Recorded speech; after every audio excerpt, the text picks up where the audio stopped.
네, 윤석열 대통령 체포영장 유효 기간 마지막 날입니다. 지금 채 몇 시간이 남지 않았죠. 이 대통령 관저에는 철조망까지 등장했습니다.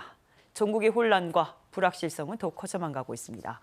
주간 정치, 오늘은 광주학교 교장 맡고 계시는 송갑석 전 의원과 얘기 나누겠습니다. 어서 오십시오. 네, 안녕하세요. 지금 1차 영장 집행 실패 이후에 오늘은 집행 권한을 경찰에게 일임하겠다라는, 하지만 수사는 같이 하겠다라는 공수처의 발표가 있었습니다. 그렇다면 이 집행이 실패할 경우 앞으로의 시나리오는 어떻게 되는 겁니까?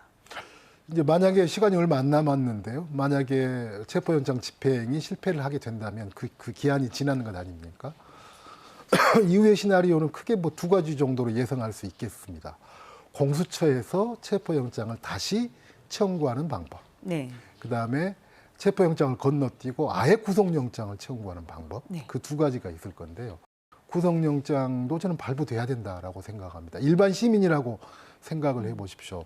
벌써 5번의 조사에 불응을 했고, 그다음에 적법한 형사적 절차인 구속영장, 체포영장 네.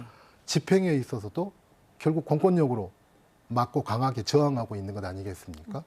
그렇기 때문에 저는 뭐 공수처에서 어떤 것을 선택할지는 모르겠지만 설사 체포영장 청구가 된다 할지라도 저는 법원에서 발부되는 게 법적인 평등, 또 우리 국민들의 법감정, 또 사안의 중대성, 또 우리나라의 현재 위기, 이런 상황을 봤을 때 필요하다라고 봅니다.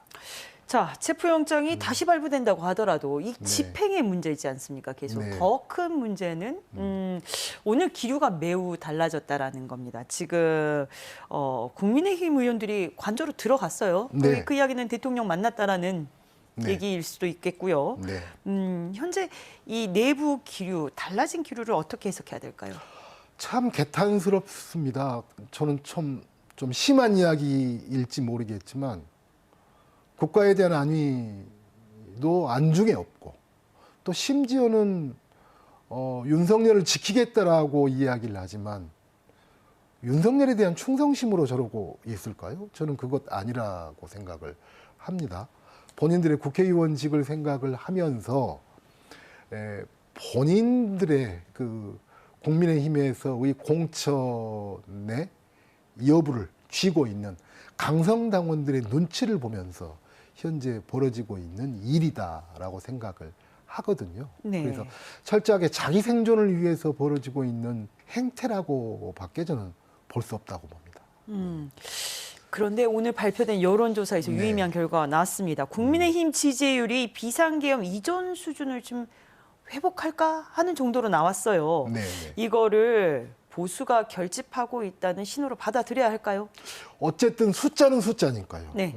오늘 보면 상당히 좀 예전 수준으로, 계엄 전 수준으로 회복한 것으로 보이는 현상이 현재 보이고 있습니다. 이 내란의 상황은 어느 정도 종식시켰으나 이제는 내전의 상황으로 좀 치닫고 있는 이런 상황인 것 같은데요.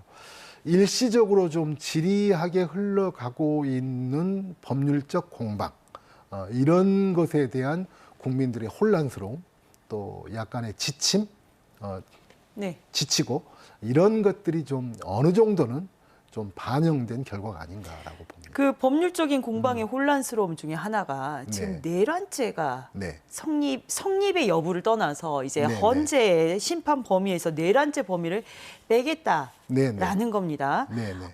이게 내란이 아니다라는 게 아니다. 네. 이 범위에서 빼겠다라고 민주당은 정확히 하고 있습니다. 네. 그럼에도 불구하고 국민의힘 일부 의원들은 그렇다라면 단회관을 재의결해야 되지 않겠냐 이렇게까지 나오고 있어요. 여기에 대해서는 어떻게 민주당에서는 대응 전략을 마련할 건지. 그건 뭐 완전히 저는 말장난이다라고 네네. 생각을 합니다. 본질적으로 바뀐 건 없고요.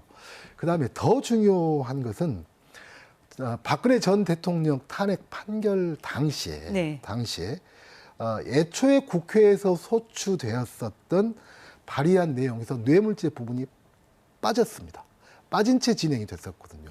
그때 당시에 그 국회 측 탄핵 소추위원장이 지금의 국민의힘 원내 네. 대표인 권성동 의원입니다. 그럼 그때 국회 표결을 다시 해야 된다는 이야기가 있었나요? 또 그때 지금처럼 무효다라고 하는 이야기가 있었나요? 그런 예를 비추어 봐도 이것은 시간을 끌기 위한 억지에 불과하다라고 생각을 합니다. 그렇다면 민주당은 이러한 제반적인 상황을 고려해서 내일 쌍특검을 최우선으로 재표결을 추진한다라고 했습니다. 네. 여권이 결집하고 있는 상황에서 이건 어떻게 진행될 걸로 보이십니까? 우리가 바느질을 할 때 좀 급하고 조금 시간이 걸리고 어렵더라도 바늘귀에 실을 꿰어서 바느질을 해야죠. 그래야 결국은 나중에 바느질도 제대로 되지만 속도도 제대로 날 수 있다라고 하는 거죠. 이럴 때일수록 민주당도 좀 한 호흡을 조금 가다듬으면서 제대로 일의 순서를 밟아 나가는 지혜가 좀 필요하지 않을까 이렇게 생각을 합니다. 대통령 권한대행으로서 현재 최상목 권한대행은 경호처에 대한 어떠한 단호한 입장을 취하고 있는가. 물론 아쉬운 부분이 많죠. 그럼에도 불구하고 당장 그 탄핵이라고 하는 카드를 가지고 당장 안 쓴다 할지라도 그 카드를 가지고 뭔가 어떤 그 발언을 한다거나 그런 것들은 조금 자제가 돼야 되지 않을까라고 생각을 합니다. 그냥 진흙탕처럼 만들면서 너도 좀 문제 있지 않느냐라고 끌고 가려고 하는 것이 저들의 의도거든요. 네. 그렇기 때문에 그 의도에 휘말려 들어가지 않는 지혜가 좀 필요할 때다라고 생각을 합니다. 네, 알겠습니다. 시간 관계상 오늘 말씀은 여기까지 듣겠습니다. 네, 지금까지 송갑석 전 의원이셨습니다. 감사합니다.